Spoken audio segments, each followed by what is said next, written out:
I wanted to touch upon this concept of non-doership because people get a lot confused about the concept. So I got a mail where this person says that if I am not the doer of my actions, and if everything happens as per the will of God, then what is the significance of karma? So you see, we use the word karma yoga. The word yoga or yoga, the one and the same thing. It means unification. The word yoga means to join. So karma yoga is unification through the karma. That means that action has to take place. So self-realization can also happen through the path of selfless karma or desireless karma or nishkama karma. And you see, once you understand the fact that you are not the doer of your actions and then you act, something beautiful happens.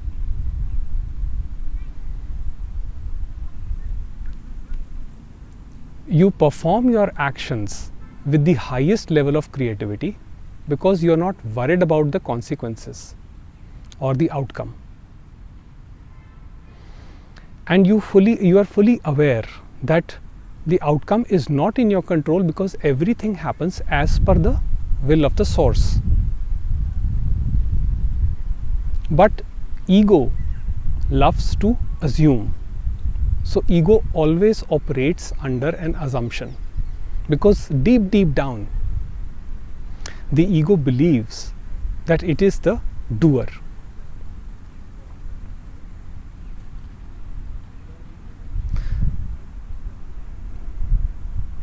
Now this person who sent me this email, actually she described her situation, and it was something like this, that she was living with a malignant narcissist and is in an abusive relationship, and she asks that what should I do in this case? And my answer to that is, you must do whatever you think you should do in the moment based on your current understanding. Based on whatever understanding you have in this moment, you take a decision, and the decision is motivated by the feeling that I should be at peace. So do whatever brings you peace of mind in the moment. Whether your decision will be right decision or not is not in your control. But to assume that because everything happens as per the will of God, therefore I must endure suffering, that is an assumption by the ego. That is a big assumption by the ego. How do you know that you are to endure suffering? Why should you even assume that? In the moment, based on your present understanding, take the action. You are the instrument of execution. You have to take action. So non-doership does not mean not acting. Non-doership is only an understanding that the action happens, but the action happens through this mind-body instrument. The ego assumes that it is the doer of actions, but actions simply happen. And this mind-body organism is a part of the nature. It is just one object among many other objects. If you assume that you are to suffer in an abusive relationship, Of course, if the suffering has to happen, it will happen. Say in case of a child who is trapped with a narcissistic parent, in that case the child has no option. So one may be in a situation where one is helpless, but to assume that I am helpless and I cannot do anything about the situation is also doership. So you must act, the action has to happen. See what happened in Mahabharata when Kauravas and Pandavas were facing each other in the battlefield. Arjuna was confused. He was emotionally battered because on the other end his adversaries were his relatives, his gurus, the people who he had seen growing up. So he asks Krishna, he says, these are the people I grew up with. They are my relatives, they are my uncles, my aunts, my gurus. I've learned so much from them. How do I fight with them? How can I raise my weapon against them? And Krishna understands that Arjuna is facing an emotional turmoil. So based on that, he explains him the concept of non-doership through the words of Bhagavad Gita. And he tells him that you are the instrument of execution and you have to fight because you were raised as a warrior. Krishna did not manipulate Arjun into fighting a war. Krishna only told Arjun his true nature. And Krishna told him that as time, I have already killed everybody and concluded this war. So everything that you think is going to happen has already happened. Now Arjun was not a coward. Arjun was such a skilled warrior that he could wipe out the entire army single-handedly. He had such a capability. He was so skilled. But what happened at that time was that the thinking mind intervened.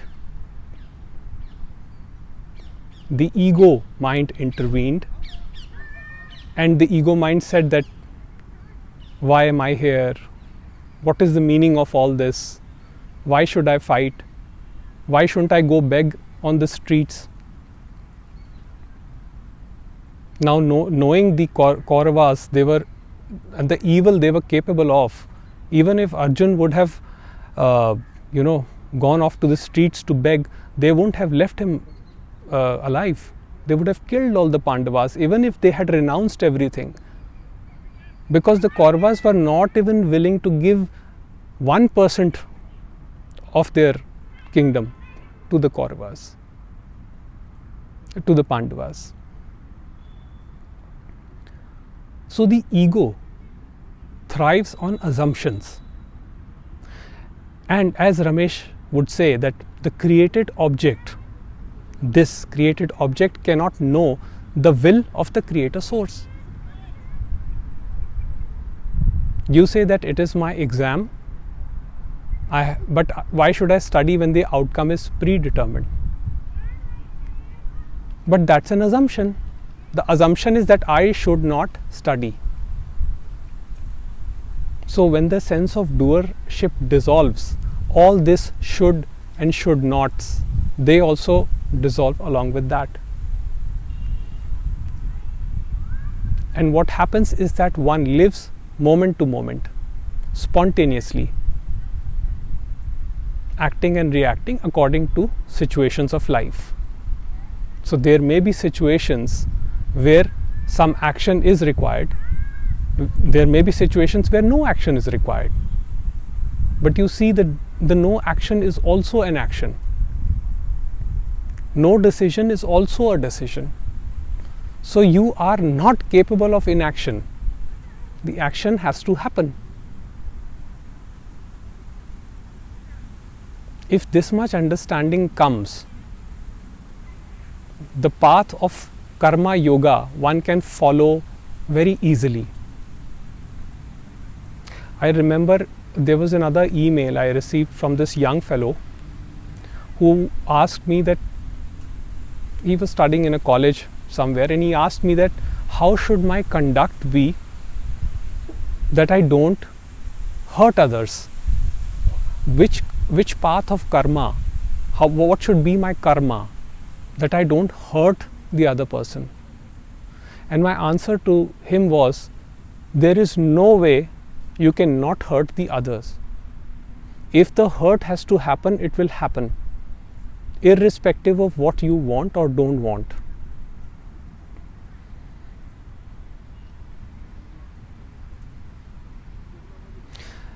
This question comes from the ego, because ego fears being hurt itself.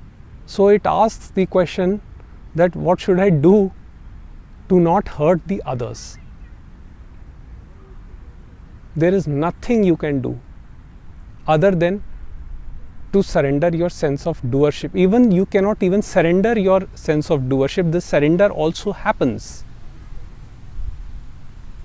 If you are here listening to this message, if you have heard the words that you are not the doer of your actions, it has already gone within you as an affirmation. And this affirmation is like a slow poison. As the time goes by, it dissolves the sense of personal doership.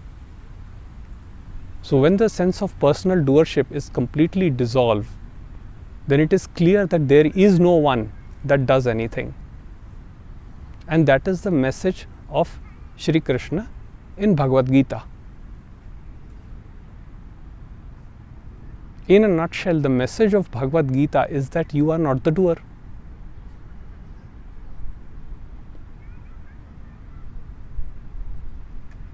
All our misery, all our pain comes from the idea of doership, that I am the doer. Even in the case of narcissism, now I have personal experience because I used to write about narcissism. And what I have seen is that on YouTube and other platforms, there are a lot of channels that explain about narcissism and narcissistic abuse and narcissistic behavior. But you see, even the narcissists are watching those channels and they are weaponizing that information.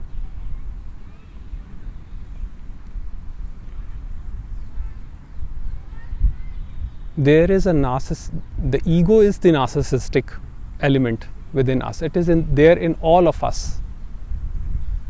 Now, I'm not talking about NPD, which is narcissistic personality disorder. That is way beyond my understanding. That is a subject of psychology. And the word narcissist is used in a very loose context, where based on a certain behavior, based on a certain criteria, a few points, we classify a person as a covert or an overt narcissist. I remember I once wrote an article which explained about parental narcissists, that how parents transfer their narcissism to the children, how the child gets abused, and how the wounded inner child, which is the ego, actually creates interpersonal relationship conflicts. And the amount of response I received on that article, where people who were of the age of 60 or 70 were writing to me that how much hurt they were by their parents. Even when their parents were not alive, they just could not let go. So this whole topic was leading me to such a dark path that I just could not continue with it. Of course, if you are stuck with a toxic person and in the moment you need to take action and you need to bring your sense of peace, then you have to take the decision there and then. because nothing is greater than the peace of mind. But keeping a hate for the other person, keeping resentment for the other person, thinking that they are the doer of their actions, is bound to create suffering.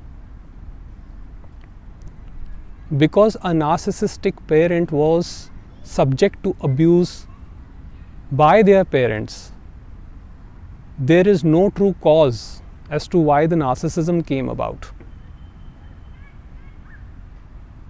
And these days what happens is that anybody who disagrees with a certain idea, or anybody who acts, who misbehaves or something, is labeled a narcissist. Because people who are telling you, giving you advice as to how to deal with narcissist, what they don't realize is that that is also doership. And how you see it yourself. This you can see yourself. Whatever technique you use to deal with a narcissist, say like a grey rock technique or silent treatment, stonewalling, what are these? These are just manipulation tactics. So what are you becoming while dealing with a narcissist, while fighting a narcissist? You are becoming a narcissist yourself. The same darkness which you're trying to fight, you're becoming the same darkness. Of course, that does not mean you have to endure abuse, because that is also an assumption, as I said earlier.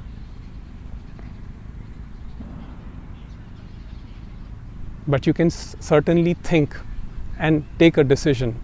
Nobody can tell you what to do, because nobody knows your situation. If I give you an advice, that would be an assumption on my part as to how to deal with this situation. The decision has to be taken, the action has to be taken, the work has to be done. But there is no doer, and that is all to it.